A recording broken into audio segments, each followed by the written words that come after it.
I'm in a shekel banging mood tonight. No, not really. I'm tired as fuck, but I'm gonna get this off before I go to sleep. So, I tried to, go through my subscriptions and find some decent news to watch. And unfortunately, Debu, God rest his soul. The guy tries, but this is what I come across. Former colonel claims Putin is planting more nukes to hit U.S. coasts with tsunami. Okay, let's listen. We have comments being made by a former Russian colonel and defense ministry spokesman.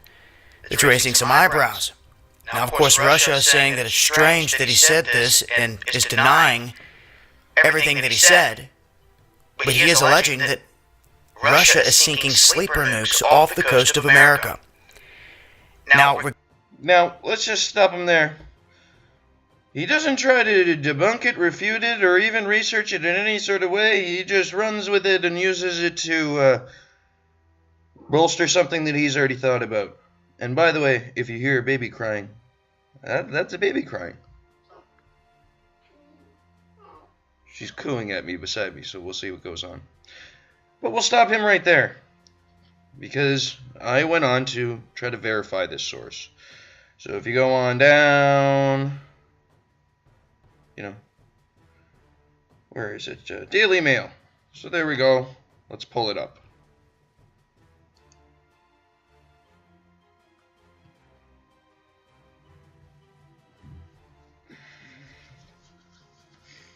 Alright, and if we jump on over to the dailymail.co.uk article, it cites it, and we scroll on down, and I've highlighted it. Barrett's made the astonishing claims in an interview with a Russian paper. I can't even fucking say the name, I'm not even going to try. Let's just do the last part.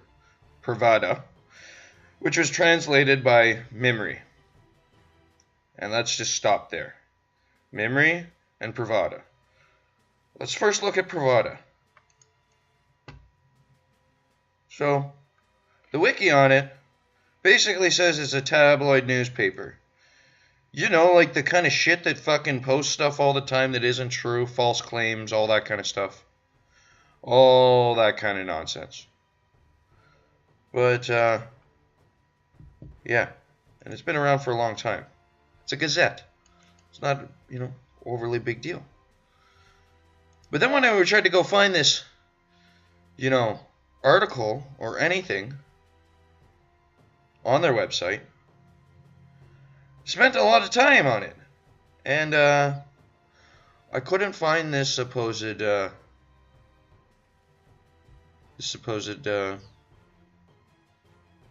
skullduggery. Wasn't anywhere to be found. Maybe I'm just a moron, but I couldn't find it. So let's go over to MEMRI, and let's look for their citation on their website. I'll scroll up for you guys there. MEMRI. Oops. Well, what am I saying? Oops. They're the ones that have put out the original story. And MEMRI basically specializes in taking little smits and pieces, cherry-picking little bits of information from all over the world in different languages and translating it into different languages, not always with the very best translations, much improvisation done. And then mainstream media outlets around the world run with this fucking shit like it's absolute 100%. Yeah, legit. Oh, now we got the fucking dog snoring in the background, too. Baby coon, dog snoring. But, yeah, let's try to follow through on their link. Oh! Their sources do not work. What if I open a new tab?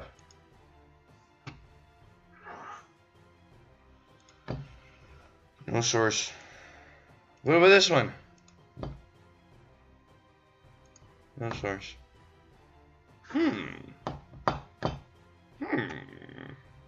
Alright.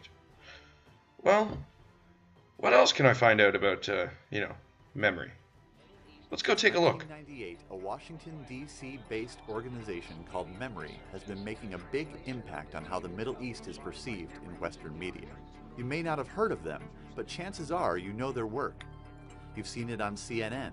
A man with what seems to be an American accent, training with a Taliban-style group in Somalia.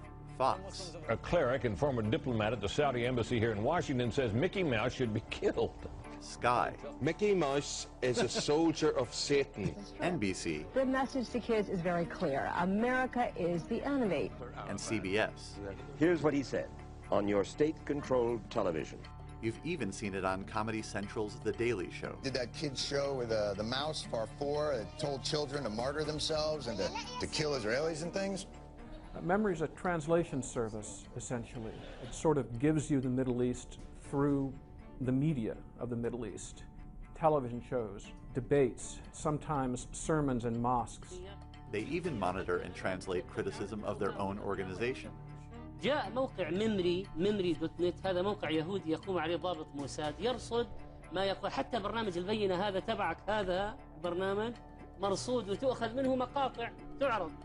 Well, MEMRI is an organization that was established supposedly to bridge the gap of language between the Arab world and other countries and the West. If that's what it is, then this is a great service, but it's not, because in fact it's really involved in selective process. In my opinion, the name should be changed to selective memory. هؤلاء يعانوا من حالة نفسية مضطربة لأنهم هم سارقون هم معتدون. It cherry picks items from the Muslim and Arab world designed to make Muslims and Arabs look inherently violent and irrational. So they have every right to do this kind of thing, but I don't think anybody should be fooled that MEMRI is anything but what it is. It's really a propaganda machine for the most extreme wing of the Israeli political spectrum.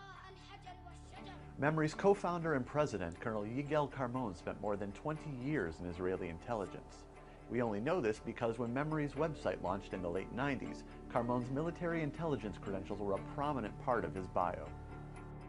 They've since been scrubbed from the site, along with the statement that MEMRI's research emphasizes the continuing relevance of Zionism to the Jewish people and to the state of Israel.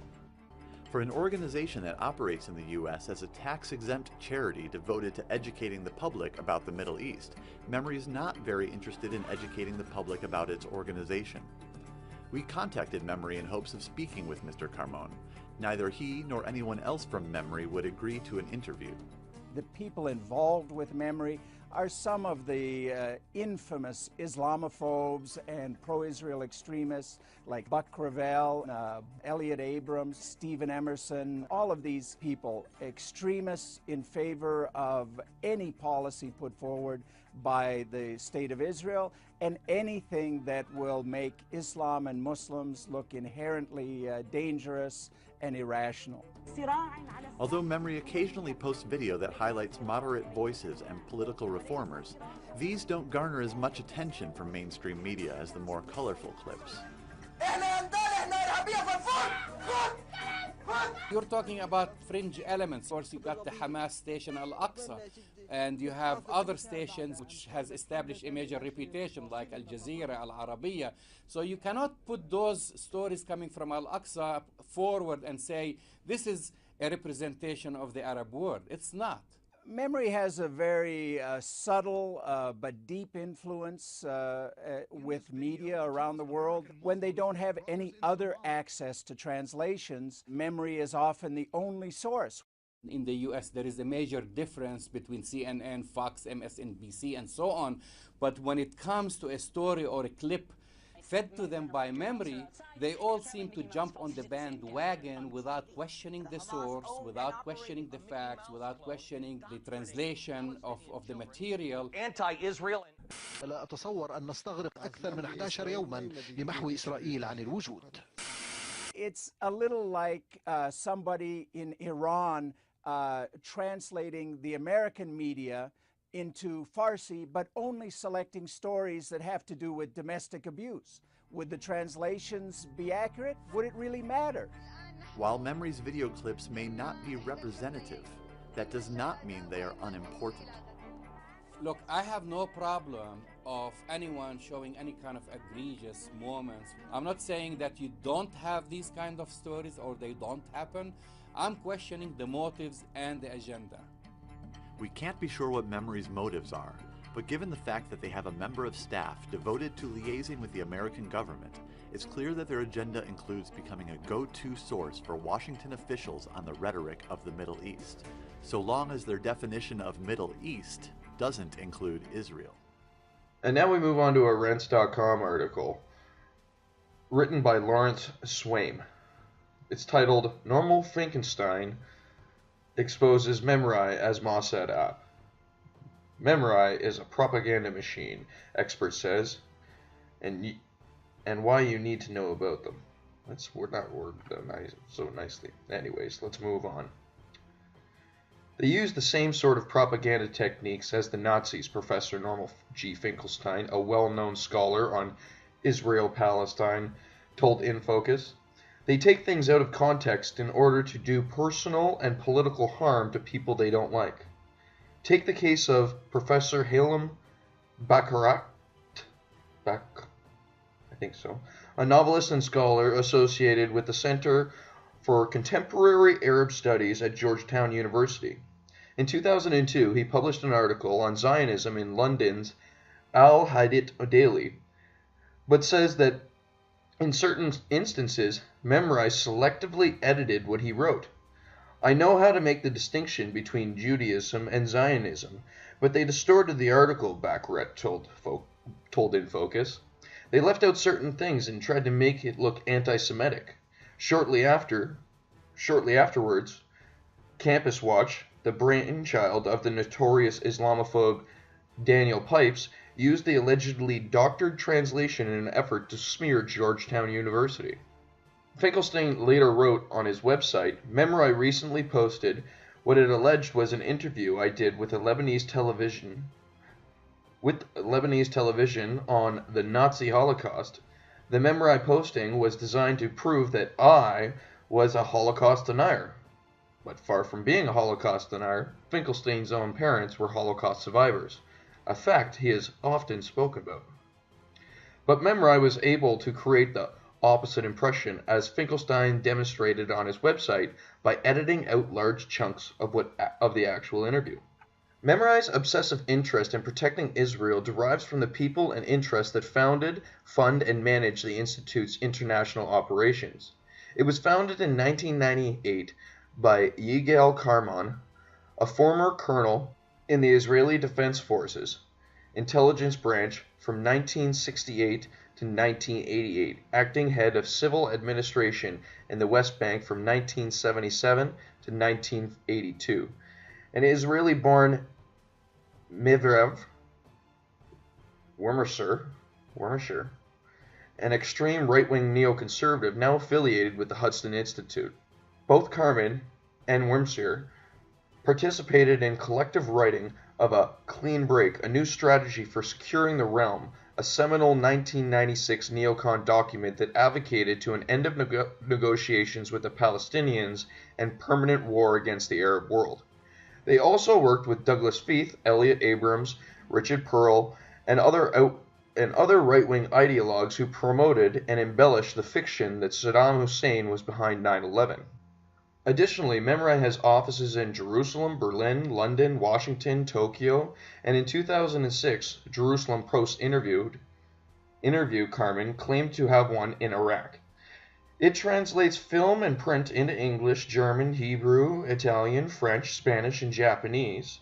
Tax returns for 2004 indicate American funding of between $2 to $3 million, much of it from conservative donors and foundations.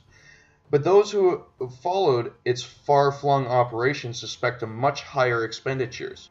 Besides Carmen, several MEMRI staffers are former Israeli intelligence specialists. Especially troubling are suspected links between MEMRI and the current Israeli intelligence establishment. According to a 2005 article in Israel's Haaretz, the Israeli Defense Forces plants fake stories in the Arab media, which it then translates and tries to retail to Israeli journalists. How much of MEMRI is simply an extension of such IDF operations? These questions raised by the Haaretz story caused Professor Juan Cole to write, how much of what we know from Arab sources about Hezbollah terrorism was simply made up by this fantasy factory in Tel Aviv? Ken Livingston, mayor of London, accuses them of outright distortion, and former CIA case officer Vince Canisterio has written that they, MEMRI, are selective and act as propagandists for their political point of view, which is extremely left of Lukit. With characteristic bluntness, Normal Finkelstein has written, MEMRI is a main arm of the Israeli propaganda, although widely used in mainstream media as a source of information on the Arab world. In an email to InFocus, Cole characterized MEMRI as a right-wing Zionist propaganda organ, which usually does its propaganda obtrusely by being very selective in what it translates. Indeed, MEMRI appears to have the Arab world as a malevolent, mind-numbing monster ball populated almost exclusively by fanatics, freaks, and fundamentalists. Every story that could possibly make Middle Eastern people look deranged, hateful, or diabolical gets translated. Anything that could make them look informed, talented, or admirable is ignored. MEMRI says it covers reformers in the Arabic-speaking world, but longtime observers point that people who make Islam or Arab culture look attractive rarely get translated, regardless of their position. InFocus asked Carmen why MEMRI didn't post more stories about domestic events in Israel and the OTC. 80% of such stories are already in English, Carmen said.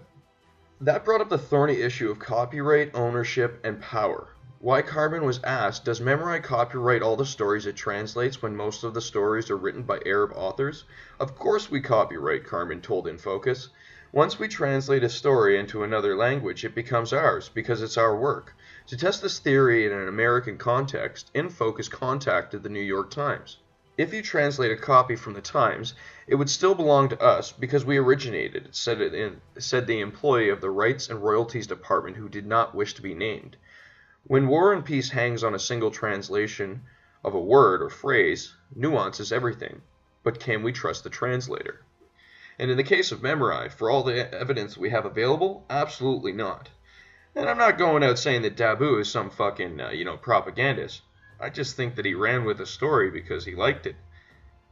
But it had absolutely not a goddamn single fucking basis of anything in the world based on fact. It was just a propaganda story. So, anyways, if you like the video, comment, like, subscribe. Make sure you bang me a few shekels and we'll get rich. Well, I'll get rich off you. And have a good one. Peace out. Enjoy.